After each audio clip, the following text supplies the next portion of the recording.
if Perugia comes asking me for a player, I cannot propose him a player who is playing in Argentina his first season. I don't know if the guy who play in Corona Kielce is more popular than a guy who play, I don't know, in Project Warszawa. I have friends who are on the national team, and they tell you, like, when they go to the national team there, most of the guys, you go there to lose money. I remember, like, few times, on the first time I speak with Javier on the phone, like, he was, Bruno, I tried to call you a few times, I couldn't reach out to you. I said, oh, sorry, I didn't have money on the phone or something like that. It was funny.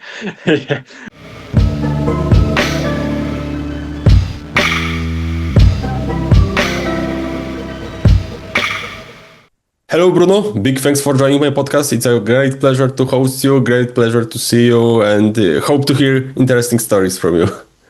Hello, Michał. Nice to meet you. And of course, I will try my best. Thank you again for you to contact me and to make the interview. So I will start from the end. Is it true, Okay. and is it completely over when it comes to your career? Could you now describe yourself as a former volleyball player? Yes. I think I made peace with that thought and with my career that we came to an end. It came to an end in the best possible way. With the promotion of the team in Płock, getting Płock to PlusLiga, I think was a big success. So I was already thinking about quitting. Playing this season was a bit hard, of course, because we will speak about the agent part. But yeah, so it was complicated to do, let's say, kind of both things. Plus having a baby, it was too much. And I feel already it was ideal to finish and go for the next step. And so what pushed you to play one more season and play at the third Polish level with Płock? Actually, probably Poland is my home.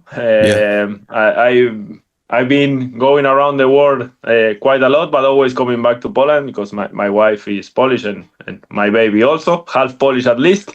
And so I was always coming back here. It was strange situation how I end up playing in Płock because I was playing in France, and after we had the baby there already, so we wanted to come back to Poland to be at home, let's say, with my wife to make things easier. And they contacted me from Płock, and I thought it was a good idea. I didn't also wanted to compete on the highest level possible. Of course, I'm being honest, I was not in the level to play PlusLiga anymore, but even for PlusLiga, I was not open to play that because I needed more time for myself. And I was thinking wrong that we will train a bit less, but Martin pushed us to train a lot, that it was okay. So we make what we did with this season. But yeah, I wanted to not compete on the highest level, to not travel too much, or to have more time to do other things, plus take care of the baby. Yeah, you mentioned the thing that your wife is Polish, your baby is half Polish. So why are we speaking English, not in Polish? Because Polish is bardzo trudno język. I can speak quite much. Actually, this season I improved a lot because we had only one foreigner besides me that he was Ukrainian, but he speaks perfectly Polish. So it was only me, and I was trying to speak Polish all the time, especially with a few guys who didn't speak English. So I was not pushing them to speak English, but I was pushing myself to speak Polish. So I think I improved a lot, but to make an interview is too much. I will sweat a lot. And tell me, is this anything from Polish culture you adapted to your life since you started living in Poland? To be honest, on the day by day, I think we are not too different from Argentina. Meaning the culture, meaning the religion, it's quite similar. Of course, Latinos, we are a little different. We are more warm, more loud. We improvise more. I think here is everything more planned, and I think that could be a little why I adapt. When you need to make plans with someone, you need to plan it in advance. Okay, we will meet from here till 3 months. That's how you plan things here, probably. And in Argentina, it's everything much more relaxed. But also the lifestyle here, I think I adapted is quite way more calm than in Argentina, I would say, especially from the big cities. I'm from Rosario, that is quite big city in Argentina. It's almost 2 million people, so it's kind of like Warsaw, a little smaller, I would say. But yeah, I think the lifestyle and being more calm, and also to learn how to respect more the rules, I would say as well. It's not that I was unruly in Argentina, but here everything is more taken care, and especially, I don't know, for the traffic lights or for all those kind of things. So yeah, that's for sure I adapt into my routine. I remember when I spoke with Matias Sanchez, and we were talking that he was talking that he played in Suwałki, and sometimes at Sundays he was on FaceTime with his parents. Yes. And in Suwałki, this cold city, there was the season is during the winter, so he sit at home at at 5-6 p.m. it was already dark. And he was on FaceTime with his family, and his family was doing barbecue on Argentina. And he said, I was so jealous. It was so hard to adapt for me that, they living thousands kilometers away. They have good weather, good barbecue. And he was sitting in cold Polish town. Yeah, I have the same every year of my life because since my last season playing in Argentina was in 2018, and since then on I spending Christmas either in Poland or in France, like the past 3 seasons, or in Czech Republic or in Cyprus. Okay, Cyprus was similar to Argentina, so I was not too sad. But yeah, meaning that we play on winter, and always when it comes winter time, especially Christmas. Generally Christmas in Argentina, you spend Christmas with a drink on the pool and making barbecue.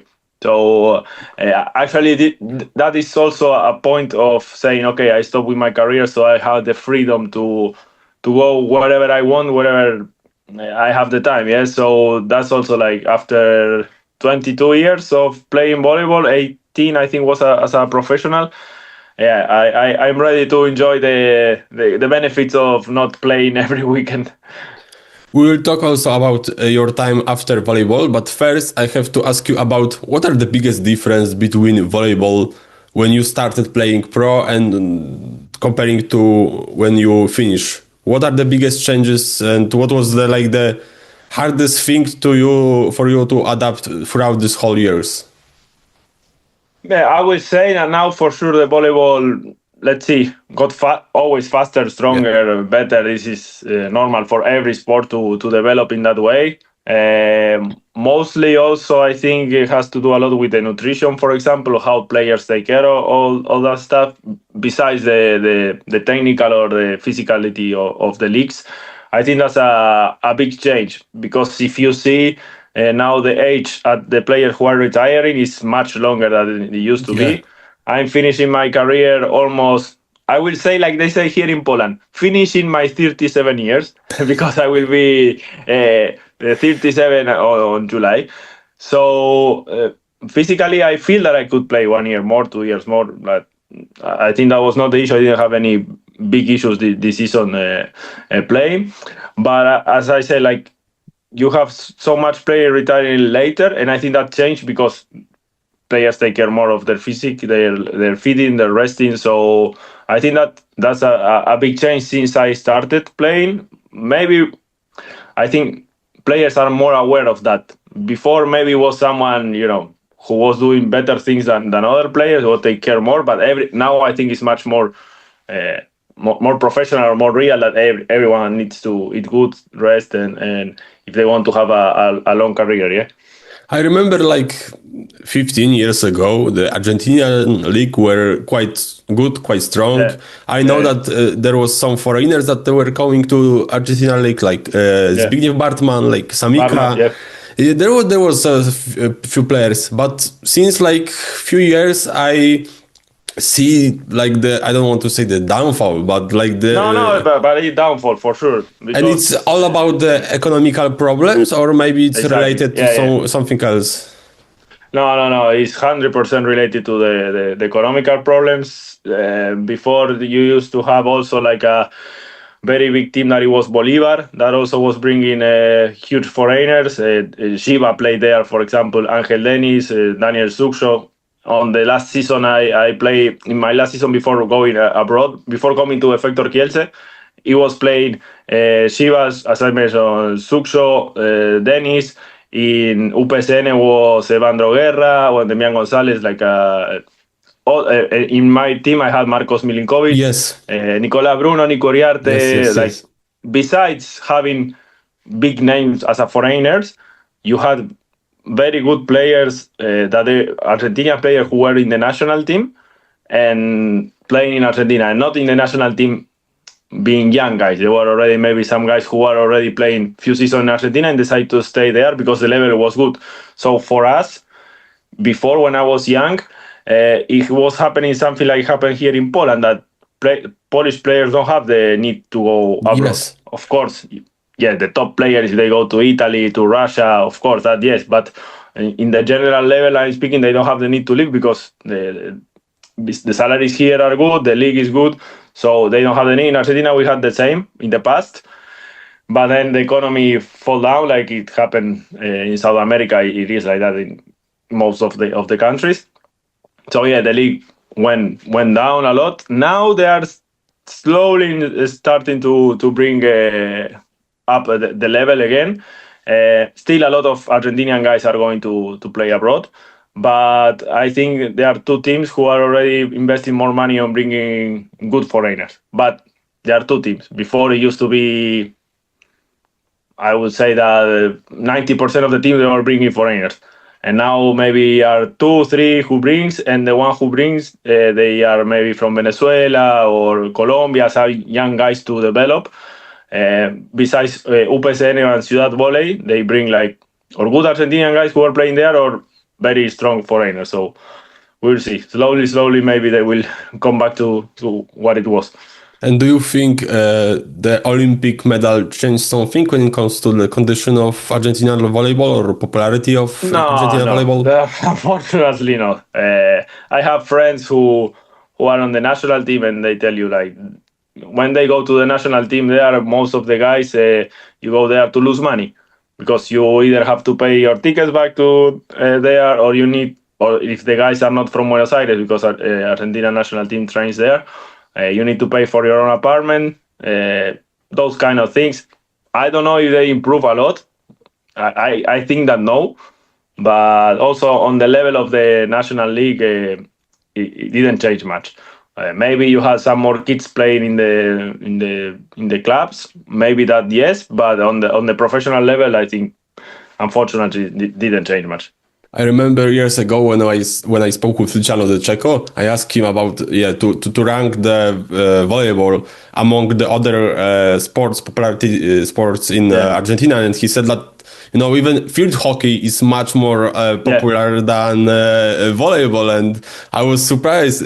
I said, "Man, you are one of the best players in the world. You are probably one of the best setters in the world, and you want me to believe that in Poland you are much more popular than in Argentina?" And he said, "Yes, yes, for sure, yes." Yeah, that's the thing. In Argentina, you have first football, second football, third football, fourth football. Then you have basketball. Rugby also is. Besides the rugby, is not they don't have professional league. It's very big on the young guys. Yeah, I used to play rugby myself for 3 years. In 3 years, I scored 2 tries. So that's a good move that I moved to volleyball because I was not that good. But I was, I don't know, 13, 14 years old, something like that. And Luciano is 100% right. In Argentina, they don't give much interest. Yes, of course, was a huge boom when they got the bronze medal. Everyone in Argentina was getting up at 4 a.m. to watch the game, and everyone, they were so excited. All over Twitter was that they were playing, but then after 2-3 years, they died. Now will be VNL, or it was VNL, or it was the World Cup, and no one besides the volleyball world knew about it. Unfortunately, it's like that in Argentina. And tell me about your steps into the senior level. What was the hardest thing for you when you started playing at the senior level? It was about the physicality of the your opponents. I mean, the senior players, or what? No, I think to the senior players was like a really, let's say, smooth transition, because I used to play in Sonder, and in Sonder we have players like Pablo Crer, Sebastián Solé, myself. Now Tomás López, maybe you know him. He played in Montpellier, and he's now on the national team. We are all from the same club. In that club, always was like a good level of players. Of course, the best level always on the young guys was in Buenos Aires, because you have more people and everyone. But in Rosario, like, we were the best. We were national champions, all that group of players. And then I started to play second division in Puerto San Martin. That is a club right next to Rosario. And then I played the National League with Sonder again, with my club, because they were playing the league. So, yeah, I remember myself as first time I played professional on the top level in Argentina. I was 21 years old, I think. At the beginning it was hard, but not too much. The biggest difference I felt when I came from Argentina to Poland. That was the biggest difference on physicality and the level of the league. My first season in Kielce, that was, for sure the big jump. And of course, before that was the VNL. But the VNL, is like only 2-3 months. So it's like short period of time. You go through that, it's fine. But when you have to play, 8 months against in the highest level, of course, was the hardest. Yeah, before you move to Poland, I have to ask you, because you mentioned that you had chance to play with Marcos Milinkovic. He was, I think his last season. I don't know. Tell me about your memories about playing with him. How he was as a player and as a teammate. Amazing in every way. Really, really nice guy. We still have contact because of, let's say, my new job, and in the past as well. But yeah, he's an amazing guy. Unfortunately, he couldn't finish the season because he had an injury. And since December that he couldn't play, it was my chance to step up, and I had an amazing half season. Because before the preseason, of course, he was the starting player. But then it was my time, and I played very good. That's why I went for the national team, and then I went to Poland because of that month. But yeah, regarding Marcos, amazing guy, and as a player, he was on that time. He was 42 years old when we were playing with him, and amazing. You fast ball on two and going through the hands here, like they couldn't stop it. Even sometimes he was spiking over when the league was good back then in Argentina. He was very good, but okay, fortunately I have an injury and he stopped his career there. So yeah, but the best memory of him. And how you remember like the invitation to national team? I think during that time Javier Weber was the head coach of Argentina. Yes. And there was already some good players like Sole, like De Cecco, like Conte. So tell me about your memories from that time. I remember funny story. I remember that on that time I had a cell phone, of course, but it was the time when if you didn't have money on your account, they couldn't call you. I don't know why it was like that, but I remember few times. On the first time I speak with Javier on the phone, he was Bruno. I tried to call you a few times. I couldn't reach out to you. I said, oh, sorry, I didn't have money on the phone or something like that. It was funny, but yeah, that was my first memory. I said, oh, you will be on the national team. Of course, it's super excited about that. I was already on the young national team, but I never got selected for the final tournaments. I never played South American Championship or World Cup or nothing. I was, on the process, but as I said, never played official tournaments. So it was from not playing anything to play the VNL, to be in the national team. It was also, let's say, kind of easy because I knew a lot of the guys. From my team in Buenos Aires Unido, that was the team before I went to the national team. It was Nicolás Uriarte, Nicolás Bruno, they were my teammates. with Luciano De Cecco, we knew each other because he's from the same state as I am, and we are close on age. So we were playing together the national, the state national team, let's say. So I knew a lot of the guys, and then of course the other ones I knew because I play against them. So it was really good. Well, Facu Conte, of course, I also knew because he's the same age as me, so we were sharing the youth national team, at least the preparations. Yeah, it was very nice experience, short, and I think, a little unlucky because I played very good at VNL, and then they changed the coach, so coach has other ideas, and I never got my second chance, let's say. And tell me about the young De Cecco, if he was already that good during when he played with you in like state championships? Yeah, I've imagined that my understanding of volleyball on that time was not the great. I don't know, when I played together with him I was 17 years old. But I remember, for example, in some actions, he was during the point that he was moving the middle blocker to two, and he was taking the middle, and he was going for the block, and he was blocking. Like, it was this kind of player. I was trying to do everything by himself because his level was so much higher than the rest of us. So like, just move away and I will do it myself, something like that. It was good. And tell me about the World League, because it was World League before VNL. You already had a chance to play against some great names, worldwide players. Tell me about your impressions. It was you said that that was short moment. You said that the biggest shock was when you moved to Poland, but when you had the chance to play against some of the top players, it was hard for you. How and what was the hardest thing for you? Yeah, I remember that VNL. It was different. That World League was different at VNL. It used to be played like you were traveling 1 week to, for example, you have 6 teams on the group, so you are playing with 3 teams at home and 3 teams away. So on the group we got Bulgaria, France, USA, Poland, and Brazil. So it used to be quite strong. So in between all those national teams, you have all the good names. In France, Tilly, Ngapet, Leroux for sure was there as well. The ones I can remember. I think the only team who was not full roster, that for sure are some famous guy now, was USA. Because on that time I was kind of young guys and they were kind of renewing the team. Probably if we go back then, I will know all the guys, but I don't remember against who. And Brazil was Bruno, Lucao. Against those guys, the Brazilian guy, I played before the VNL on the South American Championship because we were second in Argentina and we played the South American Championship, so we played against the best teams in Brazil. So I was playing against those guys already.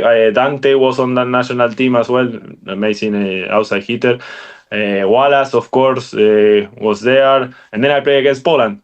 And Poland was Kurek, Morzonek, Shigado, I think was the setter, Bartman as a opposite, Ignaciak, libero, Nowakowski, of course. So yeah, for playing from Argentina to this level, it was a big difference. I remember very clearly we played against Poland in Bydgoszcz. That was my best game ever, probably. And we started setter on 6, so I was on 3. Have to run on 2.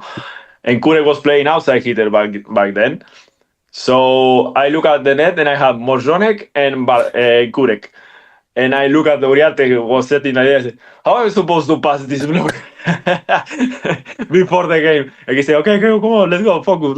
And I scored 24 points. I had an amazing game. I think it was 2 times that the ball went on the floor. The rest of the time was block out. but yeah, I have the nice memory to play against those guys. And as I say, it was big names everywhere on that national team. And what was the story behind your move to Poland? How you caught the attention of Kielce team? I think it was because of this game that I mentioned. Actually, my ex-agent. He said that maybe I would have some offer from Poland, so I needed to play good.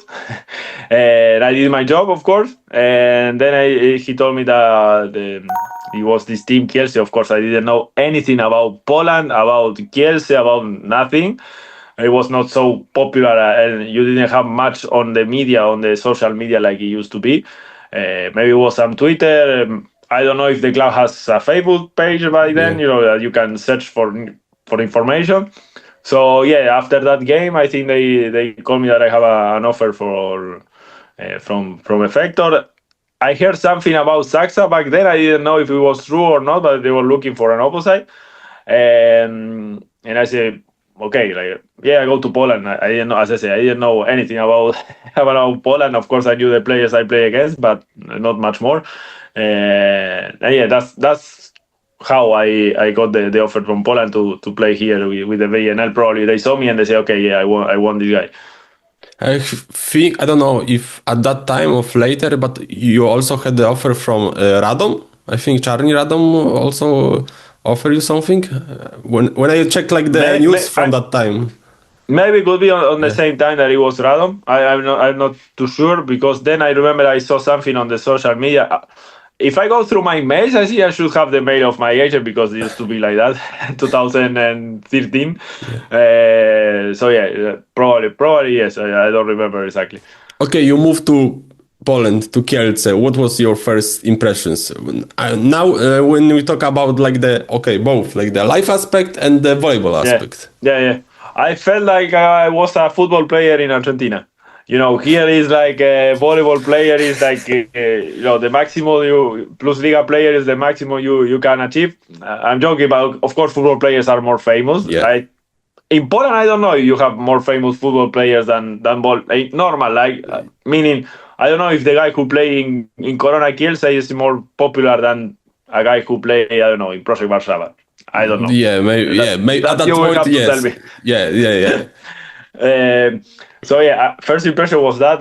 Second, that every time we play was full stadium everywhere. Especially we were, of course, a small team, because Kielce was not the biggest team, and especially when you were playing with Resovia or Berhatov, and everyone were coming to see.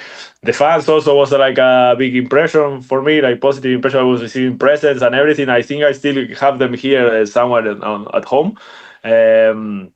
So yeah, that was the big impression. Also on the lifestyle. I remember, and I could relate a little what you told me about Sanchez, that the first season was hard because winter, dark at 4, alone. I mean, I was sharing a team with Christian Polayen back then. We have another Argentinian. But yeah, it was hard on that aspect. But yeah, the lifestyle also, as you say, changed, like more calm, like trying to be more professional because it was needed. But after all, like, it was a good experience to grow in every aspect. How long took you to start feeling confident playing in Europe? For sure, I was not feeling so confident on the first season in Poland, because at the time I didn't have anyone to explain me how things work. Because I mean, I was coming from Argentina playing every game. I was coming VNL playing very good, and then it came to Poland. And for example, some games I was not starting playing, some other games yes. So on that time I had feeling bad because, like, okay, they took a foreigner and he's not playing. So I was feeling in this way. But now if I look through some other eyes, you see, okay, it's normal maybe in Poland. You don't have always the same starting six through all season in PlusLiga, because you have two good guys or two guys who compete on the position, and it's normal. Sometimes one player is better and play, some others no. But for me, it was like I was feeling very bad because I was not playing always. And I think if back then my agent or anyone would tell me, like, okay, Bruno, it's normal. Of course, you have to push to get better, to play, because this is what you came for and it's good for your career. But also, like, don't get crazy if you're not playing a few games. I think that was something that I was missing back then. So first season was hard. But then I think I kind of took that as a learning, and also to compare, of course, I think the highest level I played was PlusLiga, in clubs level. Yeah. And then the other leagues, it was a little more like this. You took one foreigner who has to play all games. So on that side, I as the level, let's say, went down a little, so I have to play and perform. For me, was different. Like, okay, the level went down a little, and now it's time to show myself. But in some aspects, it's also like a bigger pressure because you are the foreigner. We have 3 foreigners. You are the foreigner. Yeah. You have to score 1,000 of points. Yeah, that do was something more than the rest. That was also my question that I wanted to ask you, because did you expect? Did you had like bigger pressure than, for example, domestic players? Because I heard many stories, for example, from players who played at Russia, and they said, okay, in Russia they've got like much bigger salary than domestic players, but they felt, okay, if they didn't perform even in single games, the president of the club or the coach was like, criticizing, okay, we pay you so much money and you didn't perform. Yeah, I never had this talk personally to me, but in Cyprus, that they are a little like Greek. They are Greek, so their personality is like that. You play, you lose 1-2 games as a team, you have the president of the locker room screaming at you. I was very lucky because on my team we did very good, so it was only one time that they came to us. It was more like a motivational speech than yelling at you, but I think it's very normal. It's very, I don't know if it's good or not, but of course, if the president paying you money, you need to perform. And tell me about the Cyprus volleyball. How could you describe the level of Cyprus volleyball? Because for sure it's a nice place to live, but I don't know if it's a nice place to play volleyball. To be honest, I think the level of the foreigners is not bad, because it's very similar the budget of what the teams has.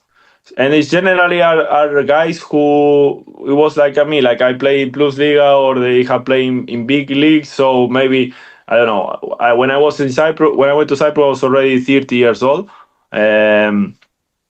So yeah, the foreign level is good and it's even. The problem is that the domestic players are, of course, they're not so good. Yeah.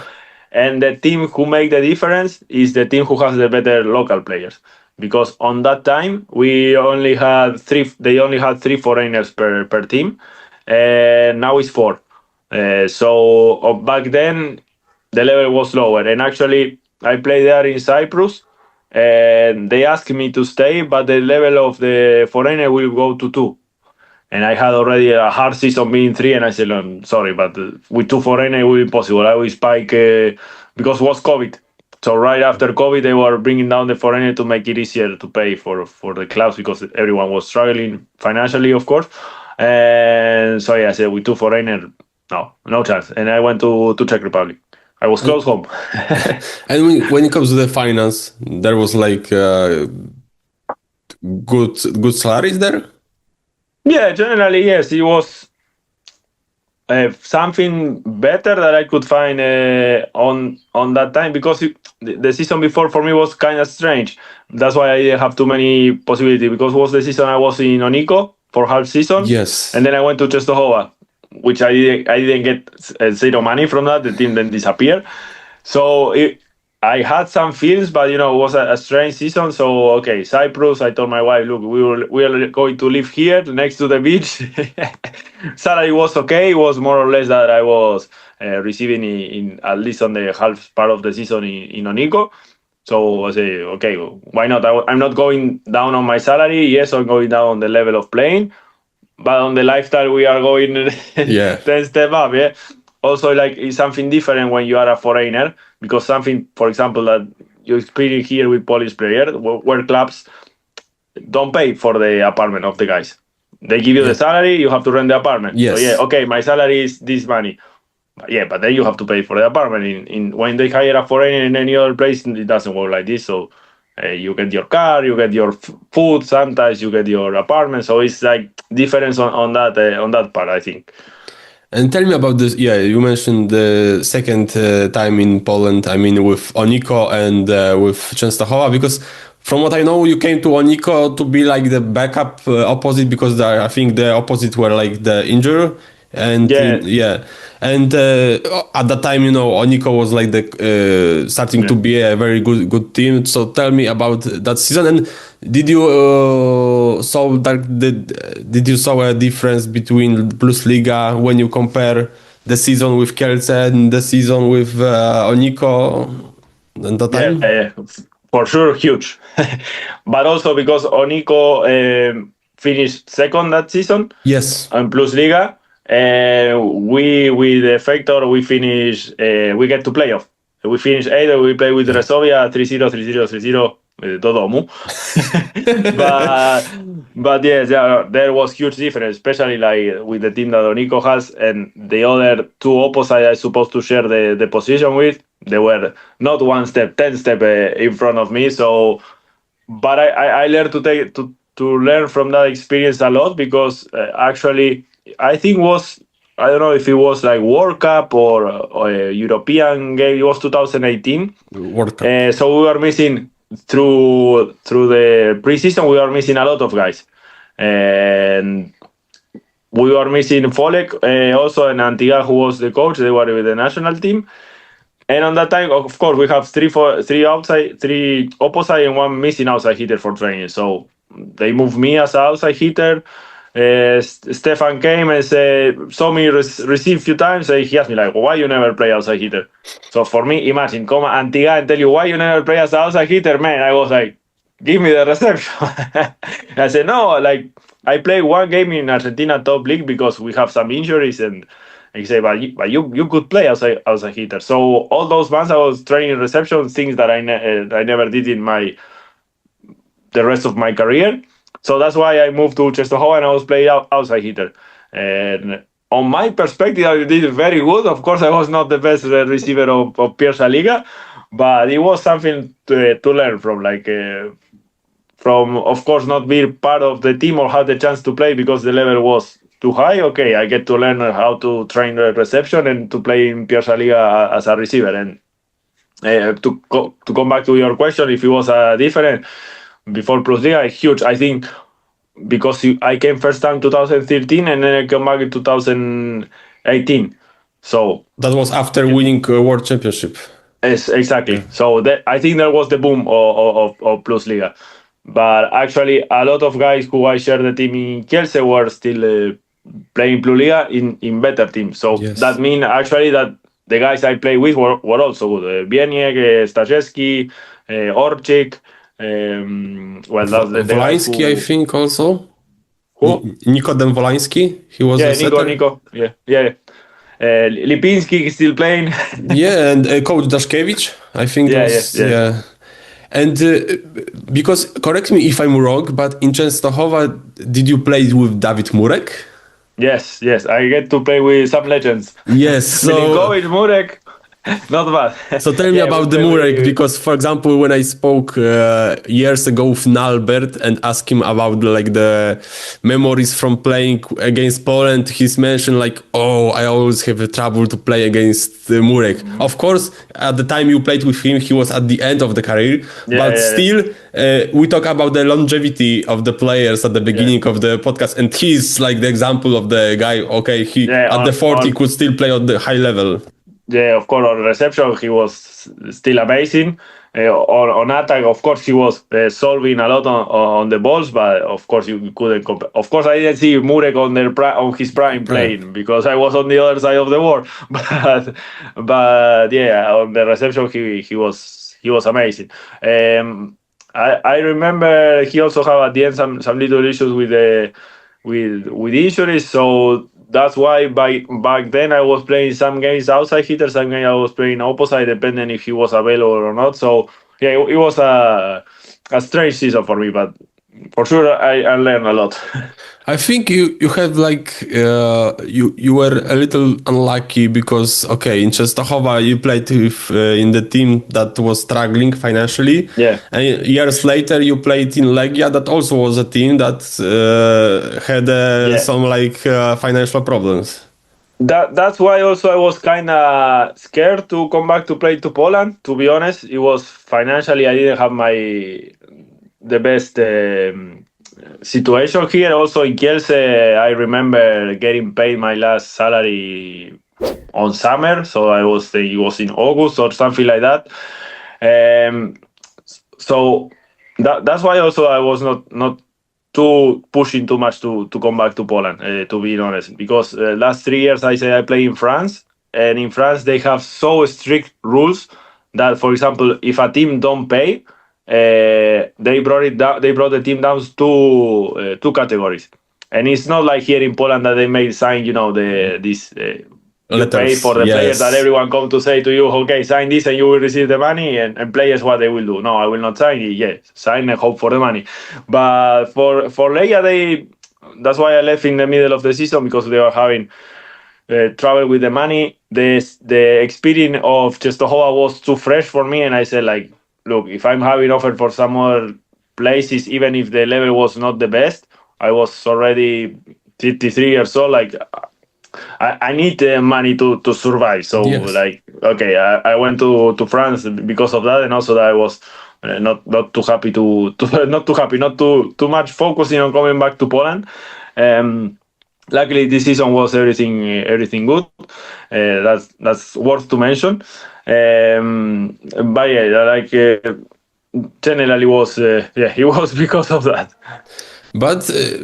There was the good thing about Poland that happened to your life was like to meet your wife, I think. Yeah, but we met in 2015 when I came to Poland in Kielce. She's from Kędzierzyn, actually. That's where I'm living now. Yes, since then we've been traveling a lot together. That was another of the situation that we wanted to avoid, is to move out again. I'm still moving out from Płock to Kędzierzyn. Imagine it's 3 hours drive. I'm still having bringing stuff. So imagine, plus with the baby now is too hard, and we didn't want to keep moving around. So like we decided to settle in one place.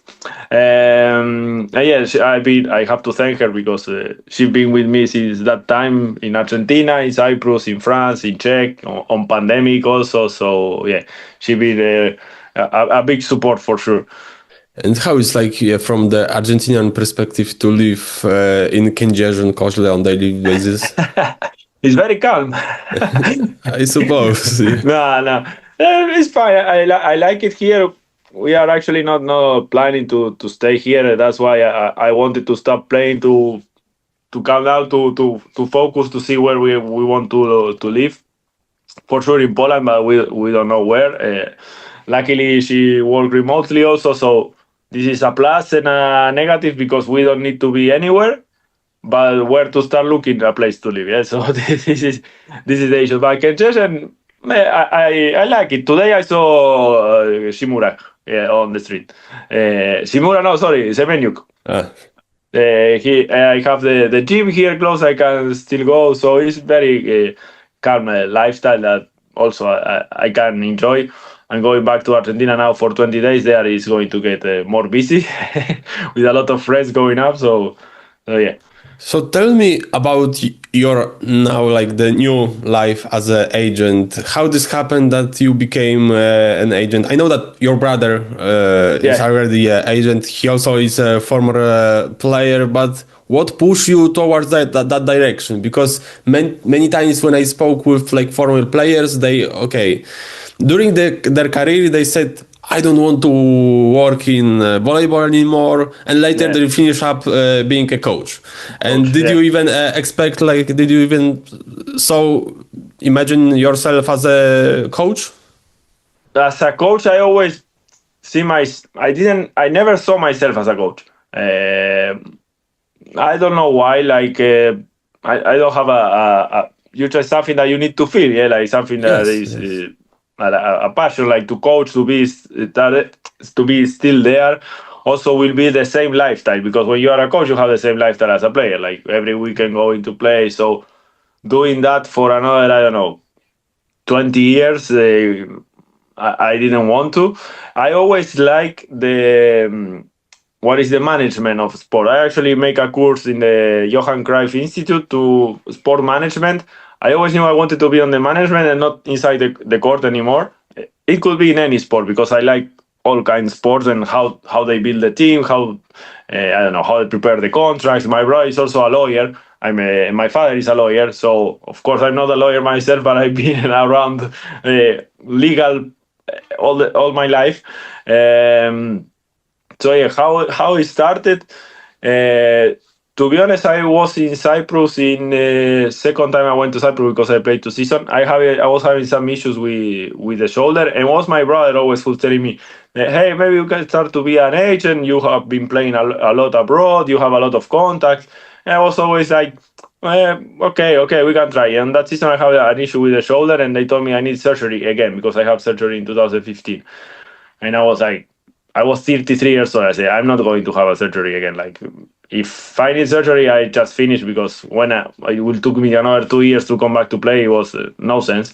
So I said with my brother, okay, like, let's start together because at that time I was finishing playing. So we kind of started together. I think I remember being in this exact same room, like trying to find players to Albania, Argentinian player to Albania. And I found and I sent one guy there that he still work with us since 4 years. Then he get to play in Brazil. Like also he got to better leagues in Argentina. But yeah, so with my brother said, okay, let's start this. We started like with an Excel to have some players, to contact, of course, players that we knew. But then actually I can't put a hold on that because I end up in Legia by chance because I was actually looking to start coaching also because at the beginning, just the agent money when you have less player and not so high quality is not too much. So you need to have another job, of course. Yes. So I was looking to coach some kids or something like that, and by chance I sent a friend request to Wojciech, the coach by them in Legia, and I asked him if they had place for me to coach, blah, blah, blah, and he told me like, no, Bruno, we need an opposite. And I say, okay, I don't know how is my shoulder, I can try, and this is how I started playing Legia, then the shoulder was okay, and I keep playing for 5 years more. But the agency was, let's say, already running. Of course, I kind of step aside just to focus more on my career, but I was still there. Like my brother was sending me players to check, and I was checking the players, asking around people that I may know who have played with those players to see if they are good or not. And then now, yes, I'm fully like committed to the agency. That's why also I kind of decided to stop just to do this. That's why also the transition was not too hard to stop playing because I think I have my head already thinking. For example, this season we had some player in the Kovo tryout. I don't know if you know what it is. Yes, Korean league. I wanted to go to see him, and we had the finals with Płock.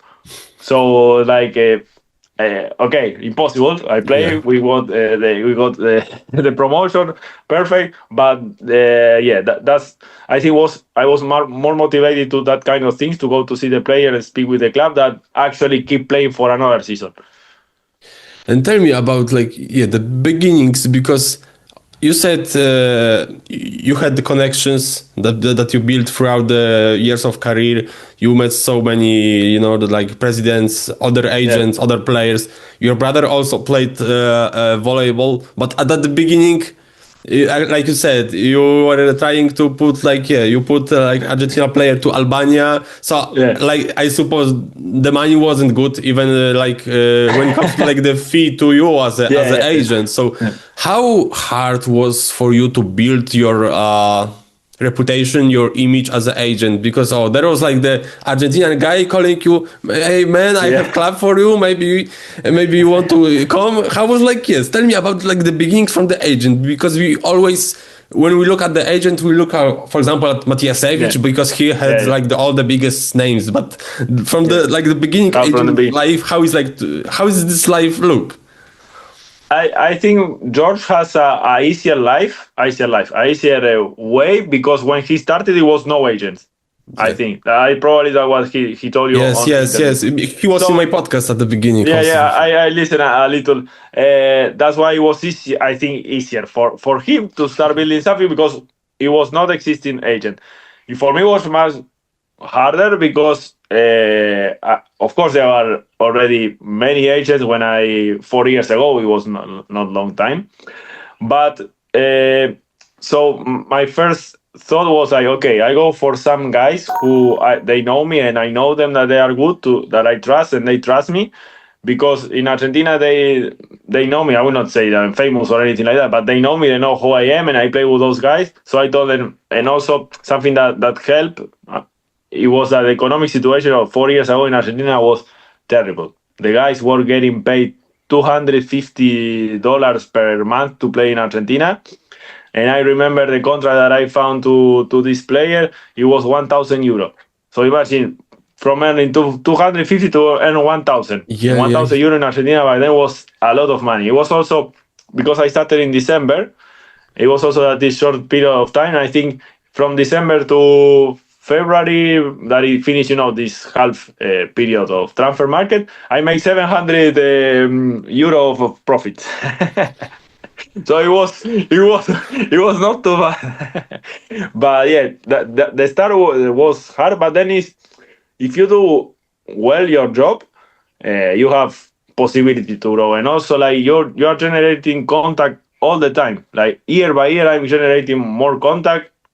Luckily, to better clubs, because also I'm having better players, and I think something that I have good is to know which kind of player will go to which country, or not to offer players that they are lower on the level than the clubs require. Because, for example, if Perugia comes asking me for a player, I cannot propose him a player who is playing in Argentina his first season. Because if it's Vicentin, okay, but if it's no one known, like the first time they are lucky enough that Perugia answered your message, the second time that you send this player, they will not answer you never again. So this is something that I try to be careful about, like especially with teams that I don't know. My thought is that not just try to sell any players to any club just to make some more money. Just do your job well, because during the time that will be the thing that will make your agency grow, besides making a little more money than usual. And it's harder to convince a player to work with you, or it's harder to convince like the president of the club to sign your player? To be honest, luckily now it's like I have players reaching out to us to work than me going for players. I think I was lucky enough, for sure. The Argentinian market was easy for me to bring players, for the ones that I knew. But for the new players are coming are a bit harder, because you have like 5 agents in Argentina. But I find, let's say, a good market with the guys from USA coming from college. I think now are most popular. They go to play professionally. I started with one. Then this guy told his brother, then like that, and now I have 19 players from NCAA. One of them is going to play PlusLiga in Poland. I give you the for the next season. So we will see if I do a good job or not. But yes, I think to the president of the club or coaches, you send the videos. If they like them, it's not too hard, let's say, to convince, if they see that the player is good. As I say, luckily, I also, it has to be something like natural. Yeah, you text the player. If the player like you, I don't fight too much to take players, and I never took players. I never took players from another agent, and I never will take a player from another agent, because it's not my politic. I know a lot of agent does, but I don't have that need. So I think it's harder for the players than to the president, to be honest. And you also working with women players? A little, yes. We started this season, actually. We have mostly from Venezuelan girls, because we entered as an agency a cooperation, let's say, with the Venezuelan national team. Because the coach of the Venezuelan national team is Rubén Bolochin. He used to coach many years in Germany. And we have 7 guys from the national team under 21 from Venezuela, and we have like 4 or 5 girls also from the under 21. So my agency is focusing on young guys because this is what I like to do, like to help them to build a career. I'm not interested to take a guy that is 30 years old, have played already all around the world, and try to put him in another club. Of course, if the opportunity comes and I can make a deal out of that, perfect, but it's not my motivation. Yeah, and with women, we start slowly because we have a lot of guys, and once we have already, that was the idea, to have built good the market of men's, now to move slowly to the women's side. I think for this year we will have like 10 players, no more, and see how this will develop. And do you already see some like young Argentinian guys with potential to play at such good level as PlusLiga or Serie A? As I say, for the Argentinian guy, is to bring someone to bring with you, to work with you, is hard because you have Hugo Conte that is much more popular than myself and my brother. You have like 5 agents there. So whenever it's a good potential guy, you have everyone trying to convince him to play. But we moved to Venezuela, where you have 5 guys. We have 5 guys who are 2 meters 2, and they jump like Cubans. And you don't have that kind of players in Argentina. Of course, you have very good players, but with another physicality, with another playing style, smaller, play more with the hands, or setters who are very skillful.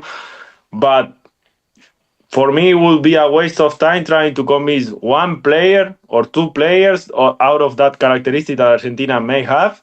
I will spend a lot of time when I have 7 of my other guys from Venezuela that are, I will not say better, but they have another qualities that I think I could help them to develop through a club, of course, not myself, that it will bring me, let's say, much profit and will help them on their career, that if I spend 10 months trying to convince a player to come to work with me in Argentina. So, but how you convince the players to work with you? What you offer to them?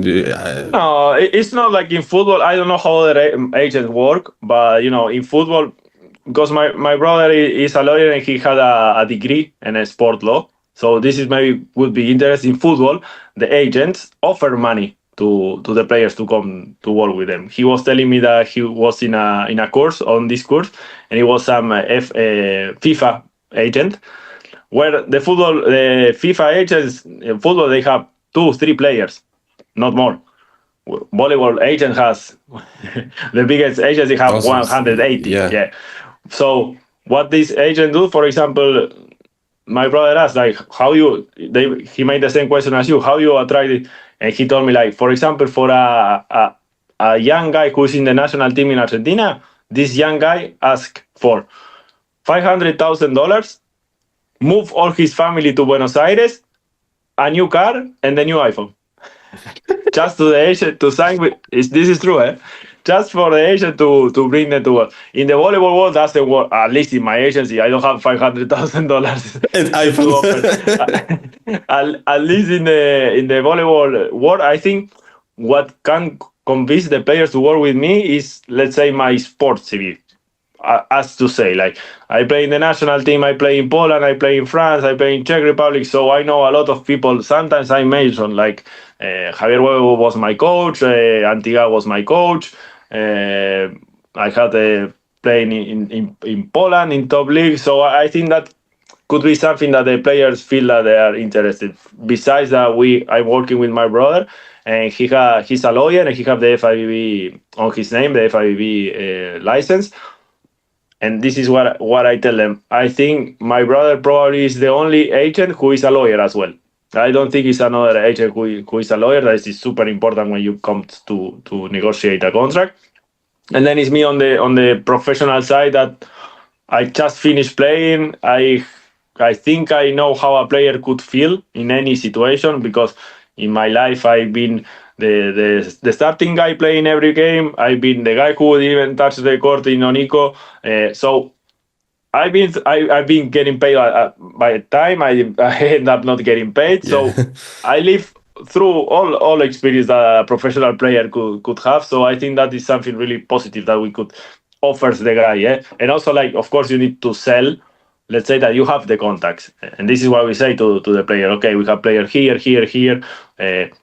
I can see you as a player play in this league. Then, of course, we don't promise anything because in this world, it's not you who make the decisions; it's the club. But we try to be honest. We think you can play at this level. If this fits for you, okay, great. We work together, because sometimes the players think a little, especially the young guys. They think they can play a higher level at the moment. For us, it's not the level they can play, and we end up not working together because it's not going to work. Like you are telling me I want to play PlusLiga, and I'm telling you don't have the level to play PlusLiga. Like I will not offer you to team in PlusLiga because, as I told you before. And the next time that I offer a player to Częstochowa, they will tell me no, because you offer me this player that is not good enough. So this is how I try to balance everything. And do you see yourself working with, for example, Polish players, to be manager of Polish players? At the moment, I don't have any. Maybe in the future. I come back to what I said before. I'm a little scared of the Polish economic of the clubs. Imagine this year what happened with Jastrzębie. So you have a team who 2 years ago was playing Champions League, and now they disappear. This is a little scared for me also. And also, I kind of need to start generating the contact of the Polish club. That also takes time. So for now, no. Maybe next year, yes, because I will be already based in Poland. It could be a possibility. So anyone listening to the podcast could send the. Actually, I have worked with Polish players, send them abroad, but not with Polish players in Poland. And I wonder, do you have any opinion about Polish managers? To be honest, I don't know them too much. I know, of course, who they are, Michalak, Malke, but I never speak with them, or I never knew anything about their work. But myself, for example, I am a manager who can cooperate with other agents. I have a good relationship with the people from Kaman, for example, because sometimes, I don't know, a coach from Spain sent me one Polish player, and I don't know the guy, so I reach out to them and say, is this player good? You know him? Or the same with players that I play, because I have, you see a lot of coaches, Argentinian coaches around the world that they know me, so they reach out for advice, not advice, but just for a feedback of player. So, as I say, I don't know them. Probably they do a good job because they are 2 big agents. I think in Poland, 3 with Kaman. I don't know how many they are, but yeah. I think they do a good job. And coming to the end, how you see your career as an agent in next 5-10 years? Hard to say. I hope we get better, and I will grow with the guys. As I said, the profile of my agency. If you go to my website, we have guys from, most of them are 2003, 2004. These Venezuelan guys that we signed, they are 2007. So I think I have a lot of potential to grow because I work with young players. So hopefully it will be better contacts, better clubs. I think this season we are already making a step forward, because we will have deal with, for example, Sporting Lisboa, who is a very good club in Portugal, play Champions League. Maybe would be something in Roselare. Slowly starting to reach out those clubs who are high level. But of course, again, the same. To reach out to the club, you need to have either young talent guy or some big names. And I don't have big names.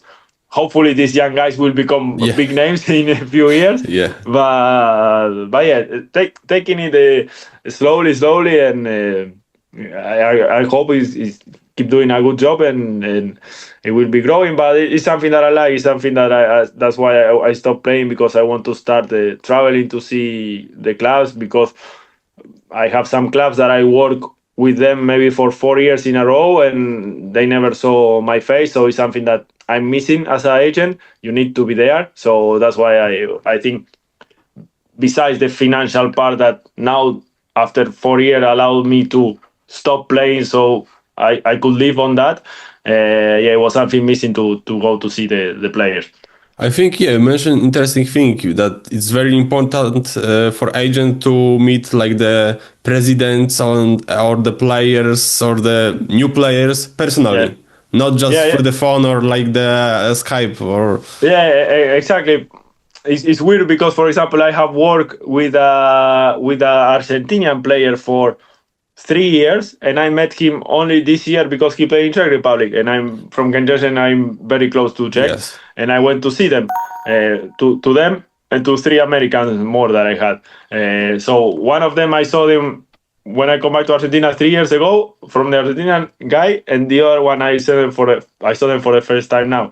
So that was the idea, like to the players also, because besides you are doing a good work. It could happen because you can renew the player every 2 years. It could happen that the player decide to go other way with another agent or whatever reason. It's normal. If you have 50 players, it could be 1-2 that they decide to go to another way. So having this closer relationship with them, to see them, I think will improve. Like if they have to take a decision, at least to make it harder for them.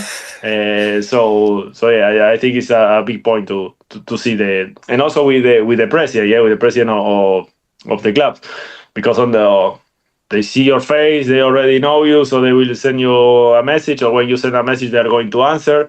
I have this situation with a team. I'm working with a team in Czech Republic with women's, and I have a player and a coach, and I went to see them in the middle of the Christmas break, and I think there was a little this spark of telling me like, okay, I like it to do more this than. Continue to play. So that was a little what it changed inside me, I think. You said that after retirement you will have more time for your family and you could settle in one place, but apart of this, what are your goals? What goals you set for yourself after retirement? Do you have any, like, I don't know, hobbies you wanted to do in the past but you couldn't because of the job, or what? I have 2. One, I want to become a tennis player. I used to play a lot with my friends in Warsaw, with my Argentinian friends there, and I really liked. It's a love-hate sport because it's only yourself, so you cannot blame anyone.